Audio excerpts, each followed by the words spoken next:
Also, So we're going to test. Can you start the recording? Yeah. I don't know if you mentioned that, Jordan, and I missed it. Sorry. She did not. I can go over that if you. But do we want to see if the translation is working? Yeah. So if you recall, there's a little sign that looks like a globe. Si se acuerdan de eso, hay un símbolo que parece un globo, un mundo ahí abajo que dice interpretación. Lo pueden elegir para hacer clic para elegir el canal de español. ¿Han podido cambiarlo? Sí. Marta, did you do a test? Marta hizo un cambio? Okay, awesome. Rush, take it away. Great, thank you.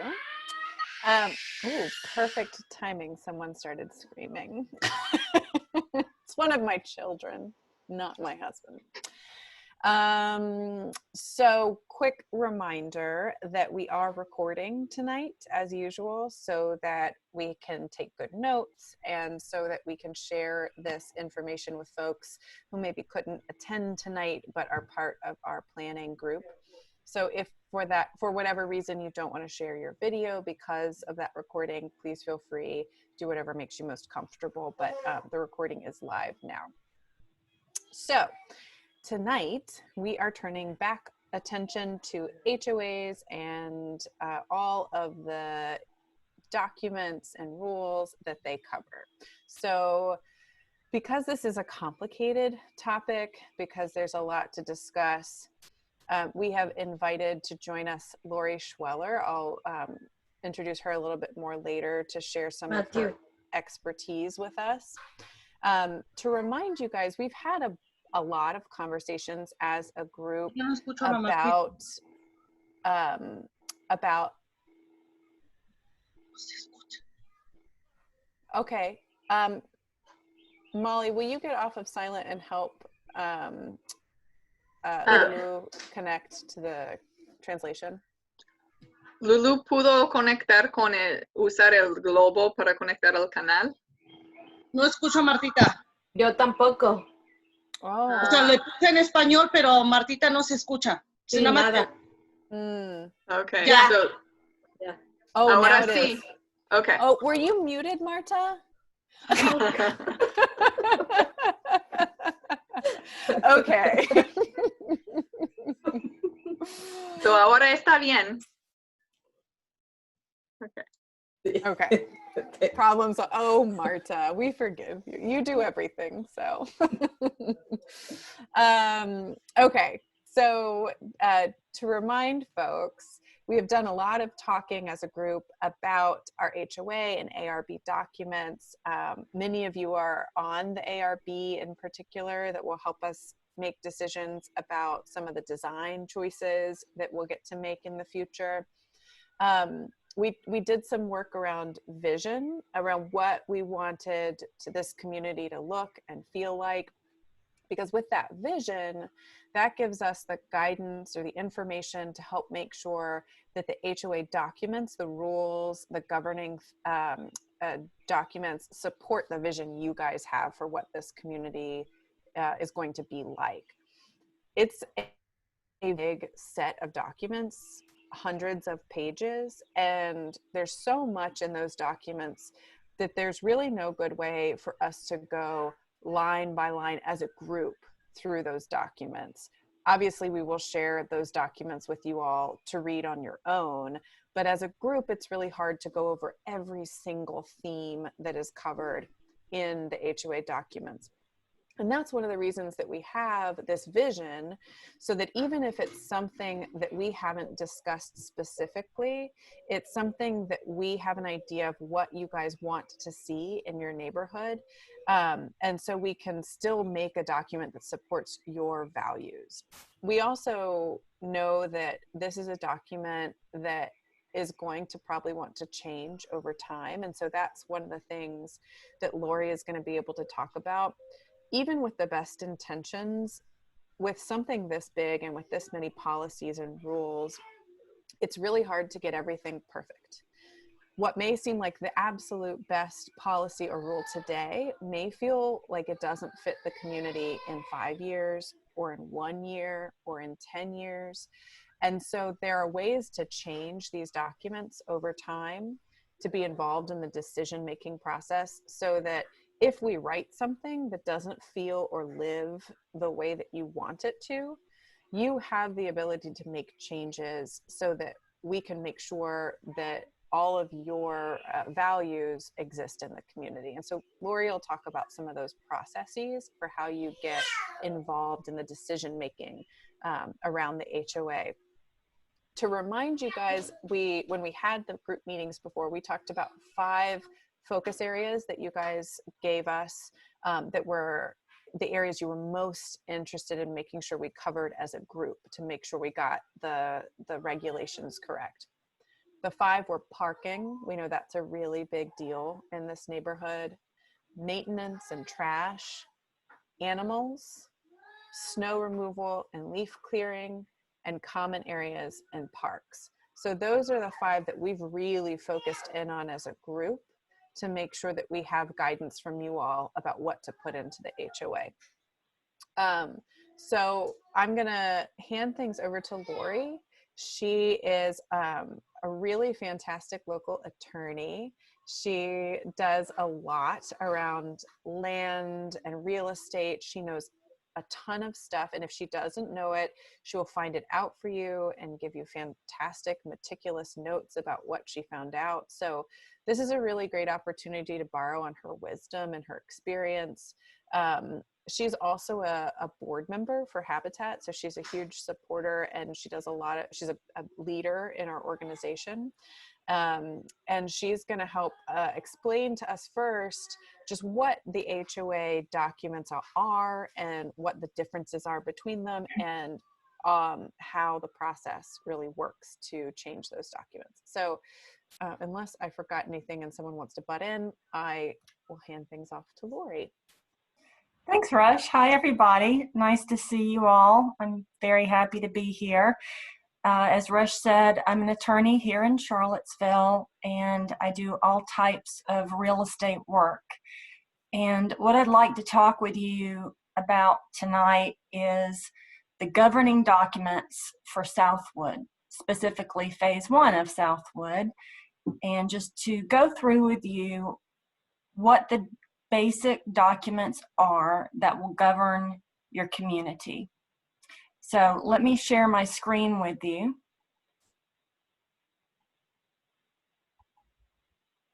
Can everybody see my title screen? Okay, great. All right.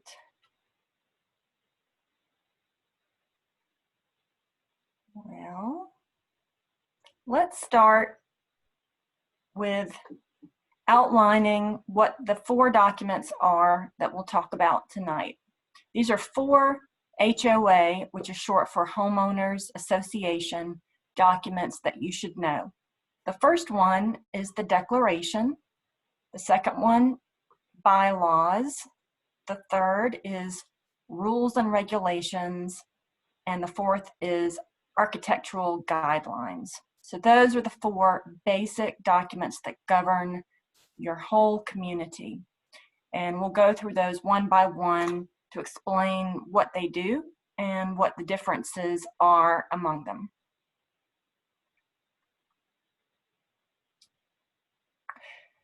The declaration is the most formal of these documents. This is the document sometimes called CC&Rs, which stands for Covenants, Conditions, and Restrictions. And this document is always drafted by an attorney. It's from the point of view of the developer or the declarant who is setting out all of the basic information about the community. This document is recorded in the land records, so that would be in the clerk's office for Albemarle County. And because it's recorded along with your subdivision plat before those lots are conveyed to you as homeowners, that means it applies to every lot that comes after it. So if you have a lot and you sell your lot to someone else, all of these obligations, restrictions, easements set out in the declaration, they still pertain to that property. And that's what we call running with the land. So all of these restrictions go on forever unless they're changed or the community terminates the document. And it's not easy to change this document. It cannot be changed except by a formal, written, recorded amendment. And that's why everything that goes in this document needs to be something that has been thought through and probably won't be changed for a few years if possible. The document will define the property that's subject to the declaration. And for you, that will be phase 1 of Southwood. It will point out to the subdivision plat what are the lots and what is the common area. And what is the common area? You probably know by now the common area is everything else. So it's fields and parks and tot lots and trails. Anything that's not a lot is common area. The declaration provides for an association. That's your HOA. It explains who will be responsible for maintaining the common area. Usually that's the association, and so that's an important part of the declaration. What obligations do the owners have for maintaining their property? It establishes assessments, and the reason it does that is because the association is supposed to use assessments only to provide services to the residents and maintain, repair, or replace common area. And it will include restrictions, and this is where you've had a lot of discussions, I know, things like parking, pets, all of those things that pertain to living in your community. And finally, the declaration will provide for a board of directors, which can adopt rules and regulations, which, as we'll see in a couple of slides later, are less formal rules governing your community.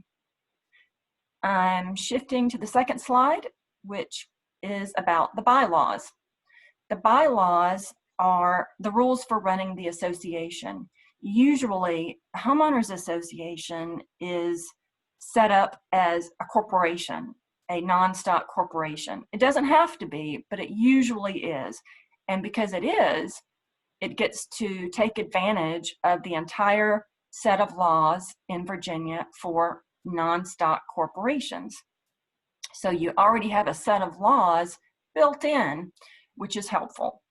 So the bylaws will set out things like when is our annual meeting? How do we call a meeting? What kind of notice do we have to send? Where do we have the meeting? Where do we post the notice? How do we send the notice? Can it be electronic? Those types of things.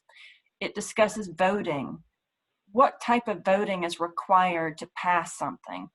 How are elections held? How do we elect the board of directors? Do we have officers? And if so, what are their roles?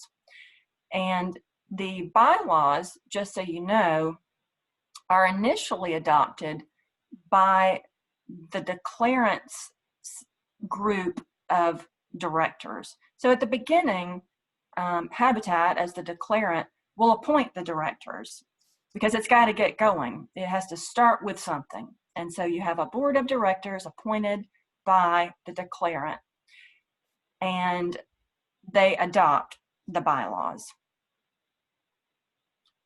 Later, you'll have a special meeting in which the community votes for its own directors, but that comes later after the declarant is ready to turn over control to the community.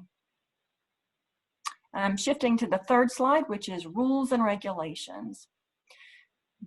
This is the least formal of the documents. The rules and regulations can be adopted by the board of directors, and they can change pretty easily. The board of directors can change these rules merely by adopting a resolution.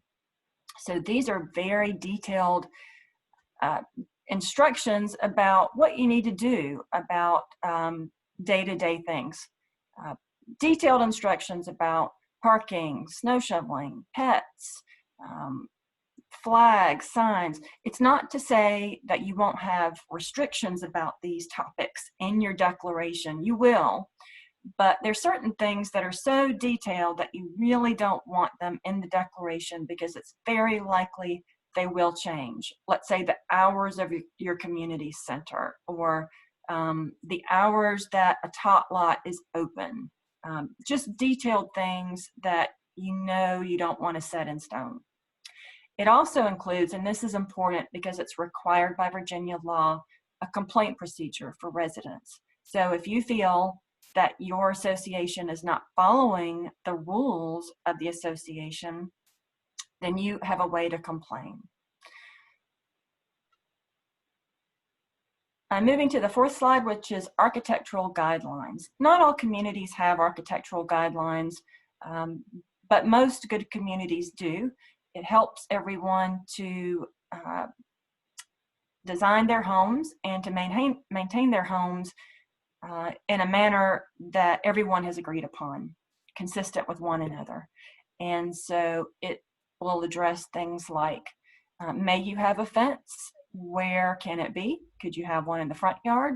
Does it have to be only in the side yard? What type of fencing is permitted? Are colors restricted? Are certain design elements prohibited? And what about landscaping? Are you permitted to cut trees, or you're not permitted to cut trees? All those types of details having to do with your physical home, garden, yard, and what that looks like. And this is something that Habitat will work on with you, and it, again, is on the level with rules and regulations. It's not recorded, and it can be changed relatively easy. And those are the 4 documents I wanted to talk with you about today. Thank you for listening. I know it wasn't exciting, but I'm happy to take any questions that you might have. Thank you, Lori. So what we're going to do is we're going to, like we did at the last meeting, and I'm actually going to bring us back. So like we did at the last meeting, we're actually going to break into groups to brainstorm your questions for Lori. So I'm going to send you into a small group, and you're going to brainstorm with your facilitator what the questions are that you want to ask Lori about these documents. And also, I'd like to ask you to think about what questions you have about those 5 topics you identified as being really important. So that would be animals, parking, maintenance and trash, snow removal, and common areas and parks.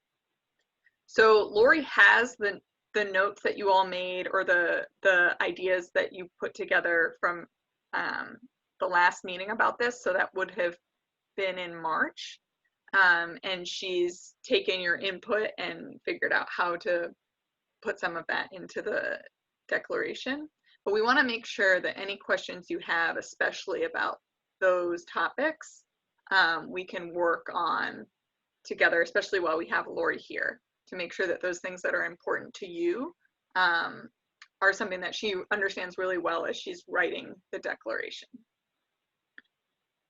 So I'm going to, we have a document that we shared between the different facilitators. So as you think of what your questions and comments are, we'll put them all in that document. And then when we get back to the meeting, we'll go through everybody's questions from the different groups and make sure that we either answer them or make note of them to answer at a future date if it's a question we don't currently have the answer for. So with that, I am going to send you all into your groups. Mommy, where? Yeah. Where's what? I didn't get that document. I can reshare it with you.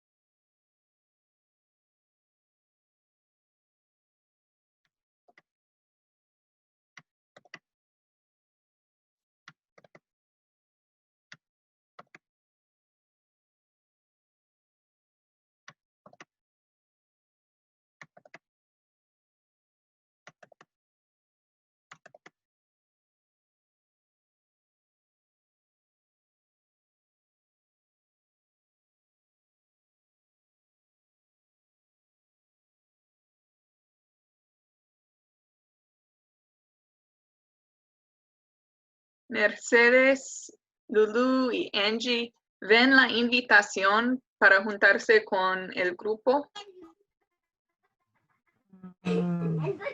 No, yo no. Mm, ¿O esa, es esta la invitación? No, no, eso es para salirte. Acá arriba. No, no enseña. No, Molly. déjame hacerlo otra vez. A ver si lo puedo.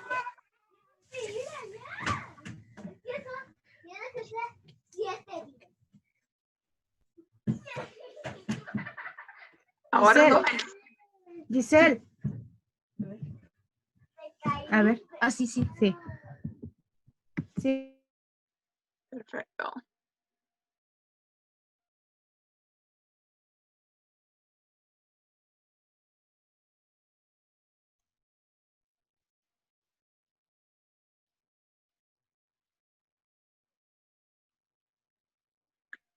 Marta, I'm going to set the interpretation back up again.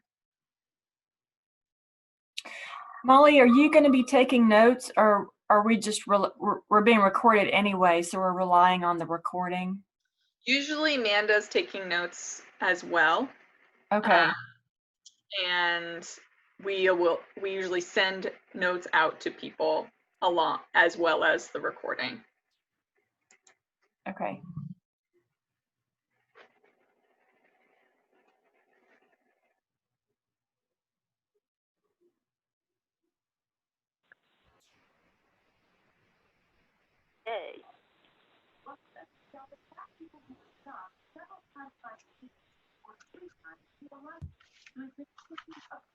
Welcome back, everyone. Bienvenidos otra vez.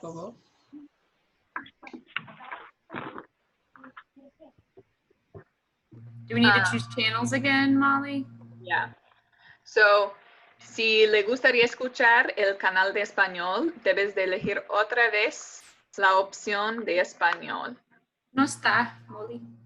No está. Ahora. Mhm. Okay.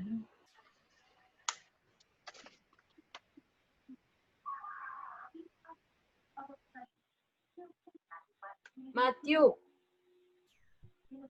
Marta, you want to do a little test to make sure everybody can hear you?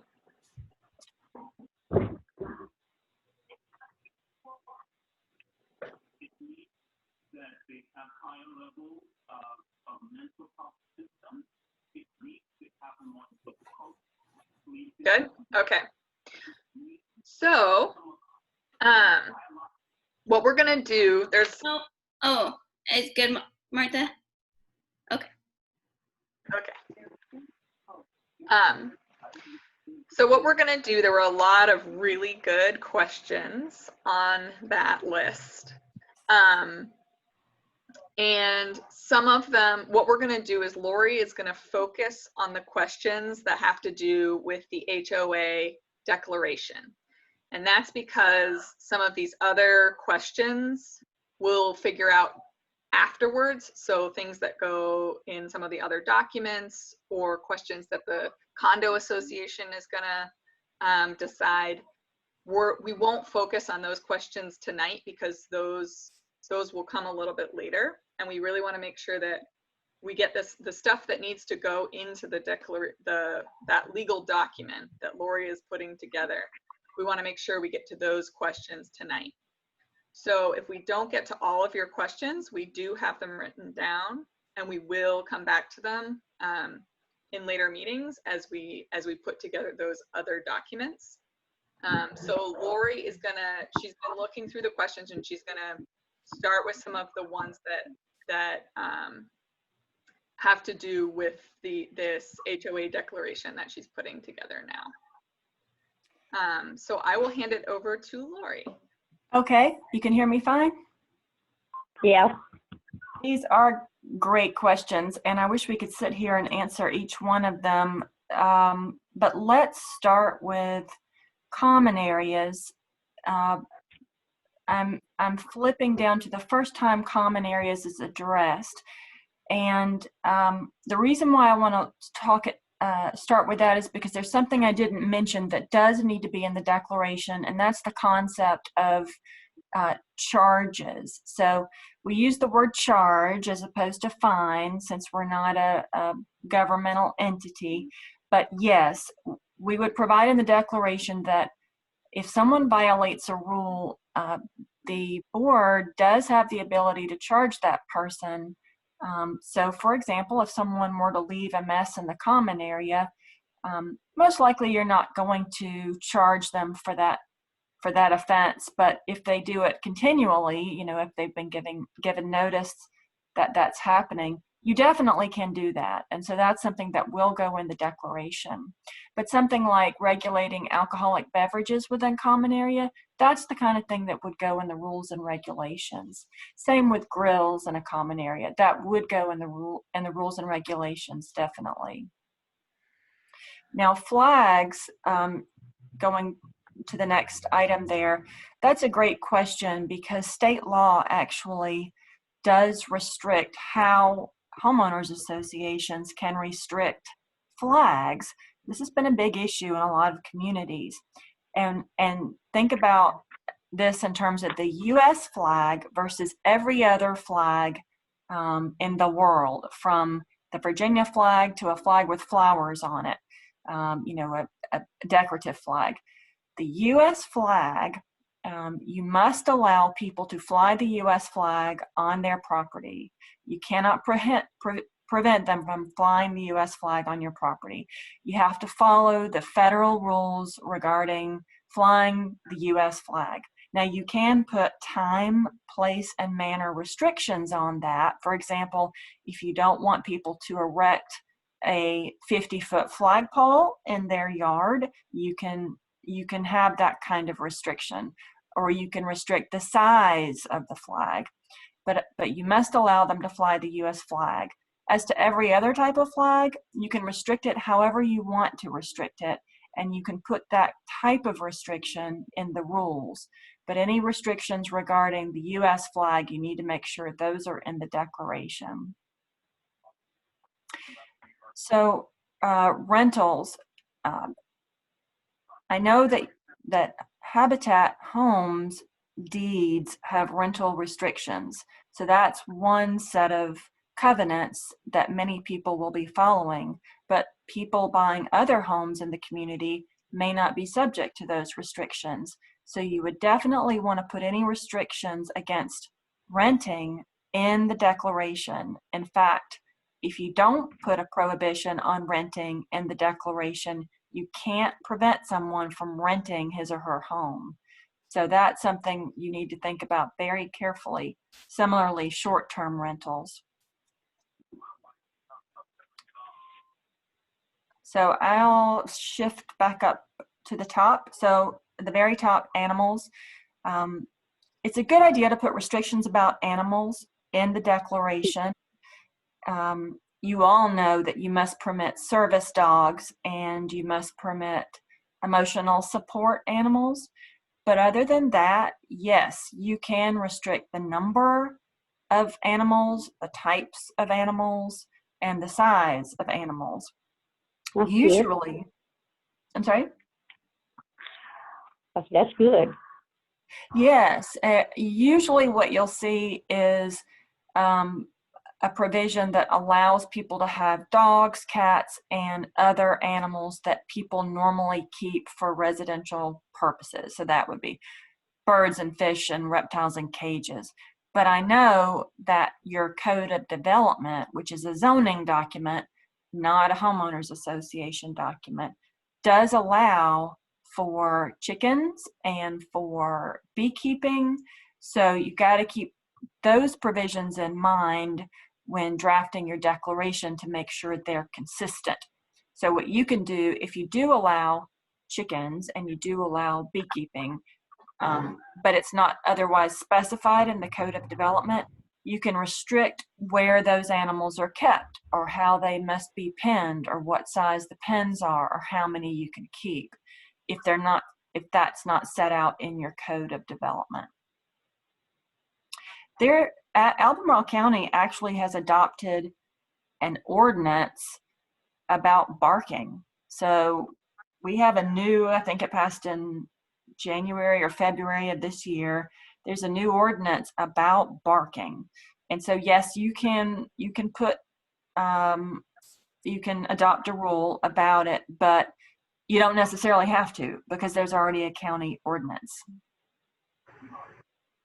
And when it gets down to condos, yes, you could have pet-free buildings or pet-friendly buildings. That would be permitted.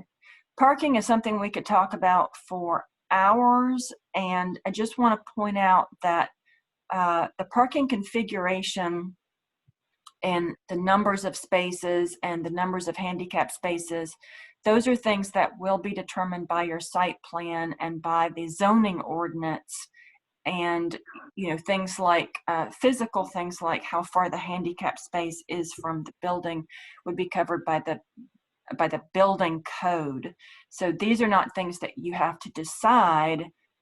The only things that would have to be decided would be, let's say the condominium has a parking lot that people share, then the condominium association will need to decide how they want to deal with that. But the property owners association, the overall HOA, doesn't have to decide that. Now, when it comes to the street, all your streets are public streets. They will all be public streets. So VDOT and the county will be responsible for maintaining those streets, not the association. And you can park on those streets if there's no prohibition by the county. However, there are certain restrictions in the ordinances of the county about types of vehicles that can be parked on a street, even if there's no sign against it.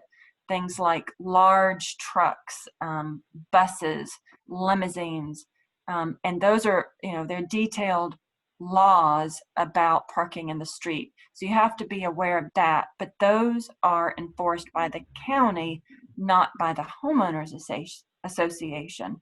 On the other hand, if the association wants to have stricter rules about people parking their cars in the street, you can have those rules, but you really, it's hard to enforce those rules. You could probably, if you agree to have this restriction, charge people, but it's a very controversial area, and you certainly wouldn't want to tow them from a public street because it's legal under county ordinances. So it's pretty tricky about regulating parking in the public street unless you're talking about those vehicles that the county doesn't permit. You can, however, set some restrictions about how people park on their property if you want. Very difficult to enforce how people park on their own property, but you definitely can set those restrictions. You are not responsible for snow removal in the street, but you will be on the sidewalk. So in common areas, the association would have to have that done and pay for it. Your assessments would go towards it. Where you have your single family homes, though, along the street, you will probably have it set up so that people are responsible for cleaning the sidewalk in front of their own homes, just like people do in the city. So dropping down to group 2, the question was, are rules set by Lori or are we creating them? We'll probably provide you with a general set of rules and regulations that with all of these things that you've said that you want in them for you to review. So you can start with a template.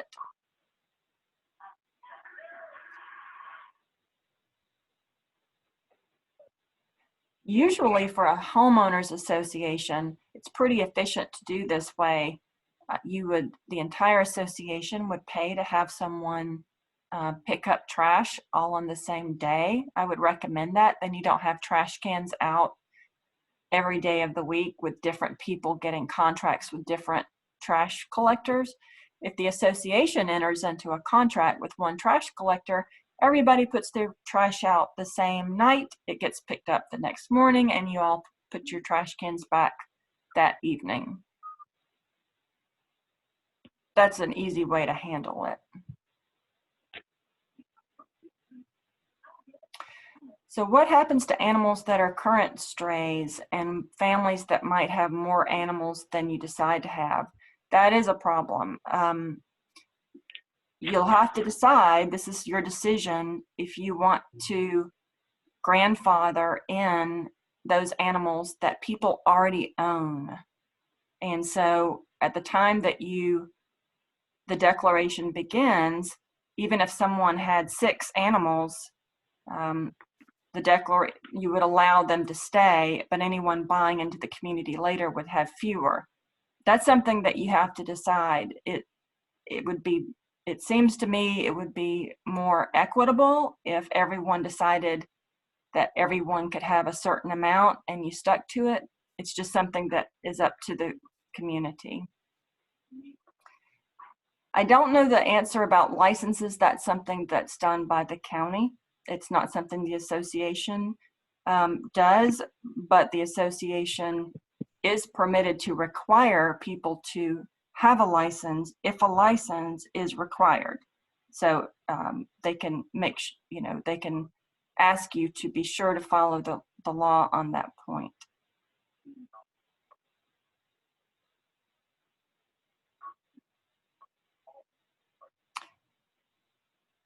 Breed restriction for dogs. You can have a breed restriction for dogs if you want to. I have seen those for certain breeds in homeowners association documents.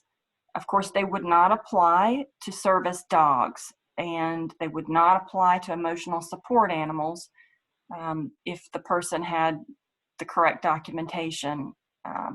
But it can be done. It's somewhat controversial because some animal rights activists maintain that certain breeds are not more vicious than other breeds, but that's your decision. Same with the number of pets per household. Designated pet area. Albemarle County also has adopted very recently a leash law. So throughout the entire county of Albemarle, you cannot have a dog off your own property without a leash. There are exceptions to that, and one exception is if there's a dog park in your community. So if you have a fenced area in the community for dogs, they can run free within that area. These other requirements about spaying, neutering, vaccination, those are not association decisions, but rather county ordinance matters. About parking on the street, my understanding, I have never seen an area of the county that issues parking passes like they do in the city when a neighborhood gets together and asks if they can have their neighborhood turned into a pass-only area. So I don't know the answer about to that question. I've never seen that happen.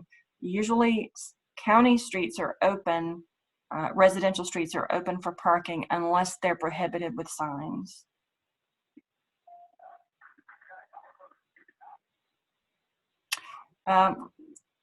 Recycling, you could also have a service that comes and picks up the recycling the same time that it that you have your trash pickup day, and that way you can have both bins out on the same day. That's an option I've seen homeowners associations do, and you could even have that, of course, worked into the budget that you use to create the amount of your assessments.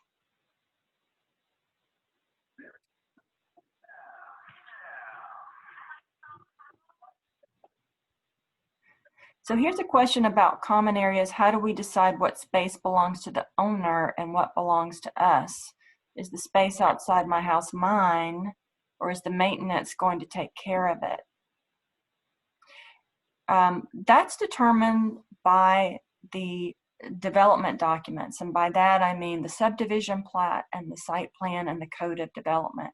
So the entire lot that you own belongs to you. The house and all the land around it that is within that lot belongs to you. And the declaration will be where it's specified who takes care of the lot. The association always takes care of everything outside of the lot.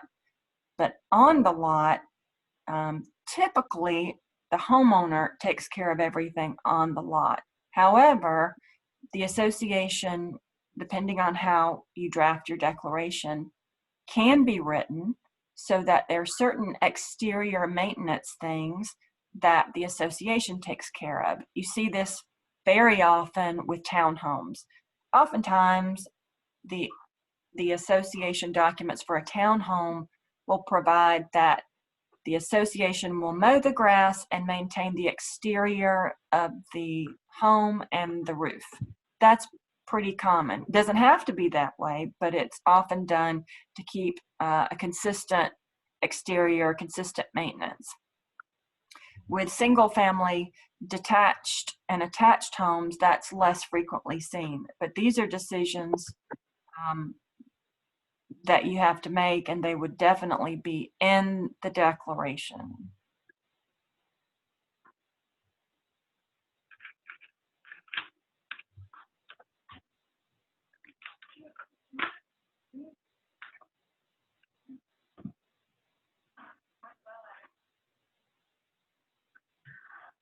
I think I've covered everything. Let me know what I've missed. Well, so one thing I want to mention to everybody is that we have, as I said before, we have all of these questions written down.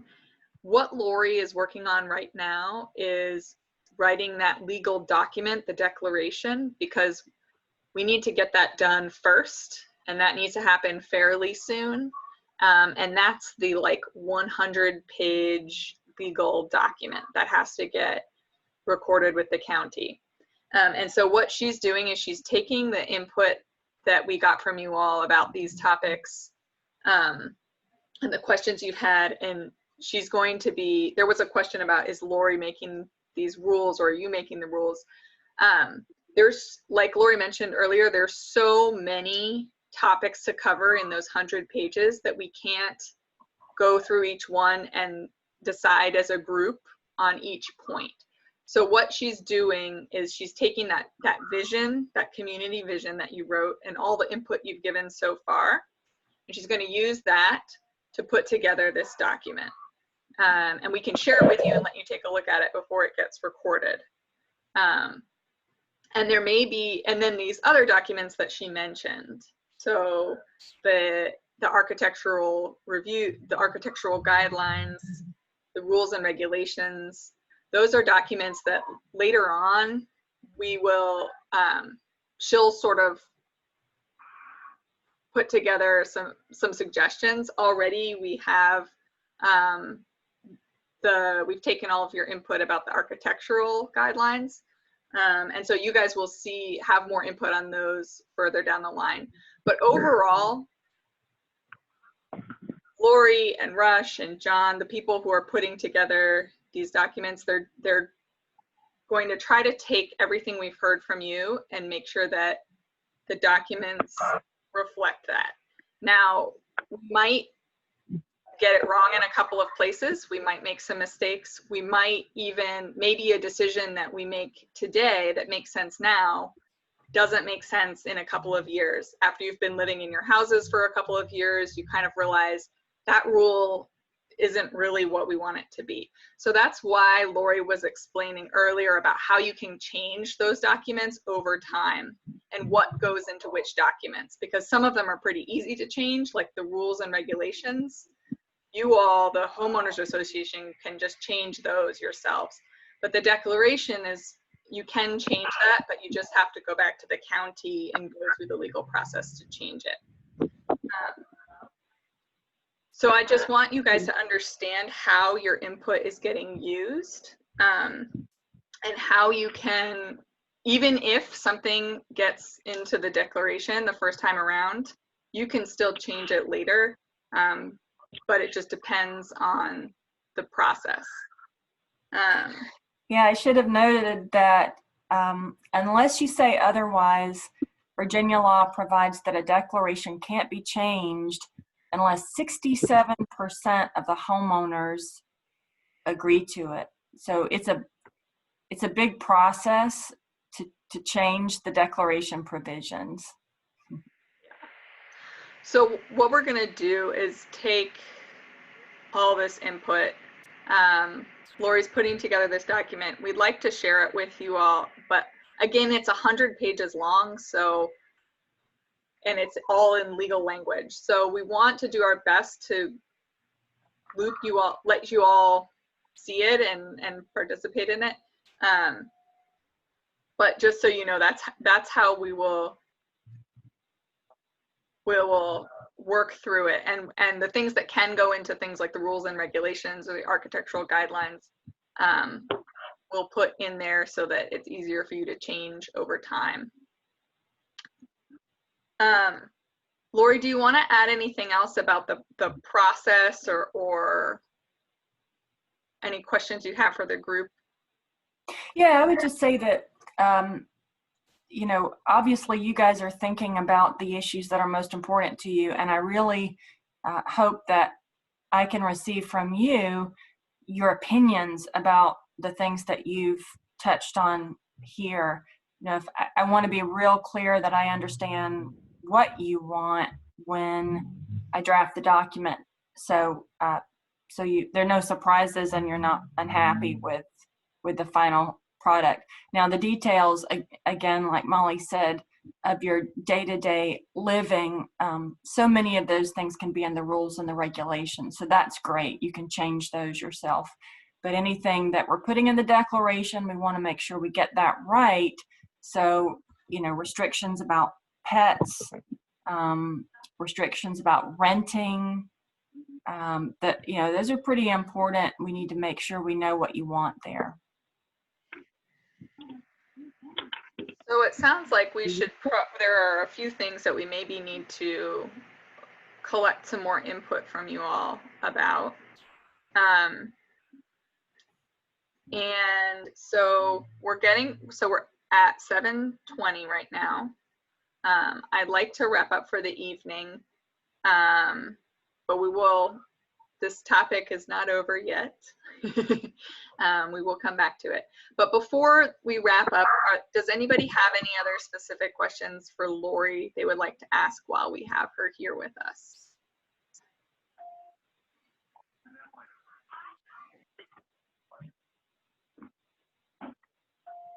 Questioned out.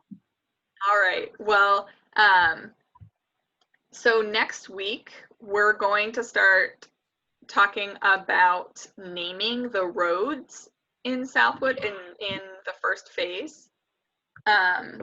So a few of you have asked about that. I think someone brought it up last meeting. So we're going to start making some decisions about what to name those roads in the first phase, and that will be next Thursday, the 18th. Yep. We will make sure that you guys get the notes from tonight's meeting and the recording, because there was a lot of information here. But we wanted to make sure that you met Lori and you know who she is and who the person is behind all these documents that we're putting together. Hey, Molly, will we also get her slides with her notes about what the declaration is and all that? Yeah, we can email those, right? Yeah. Mm-hmm. Okay, thanks.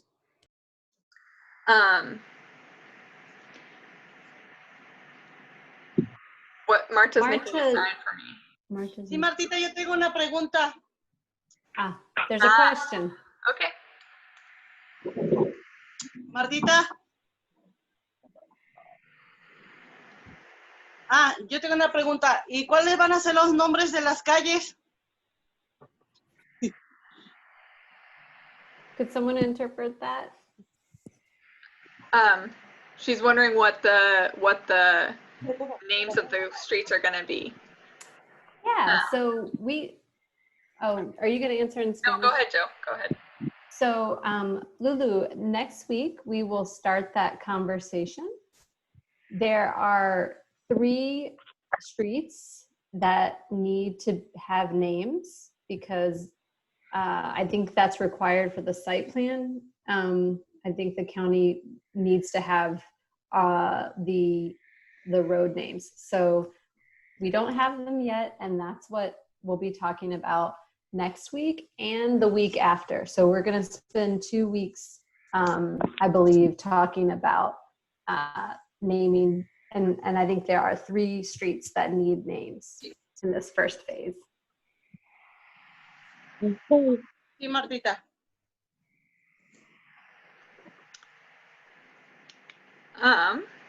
That's a great question, Lulu. So I think we will wrap up for the evening. Thank you everybody who came to talk about this topic. I know not everybody is still excited to keep talking about the HOA, but it's complicated and important. So I appreciate you all who decided to stick with us and dive into this topic. Hey, is it still going to be Southwood, or is that going to get a new name too, or it's still going to be Southwood? That's also a topic that we're not going to decide that.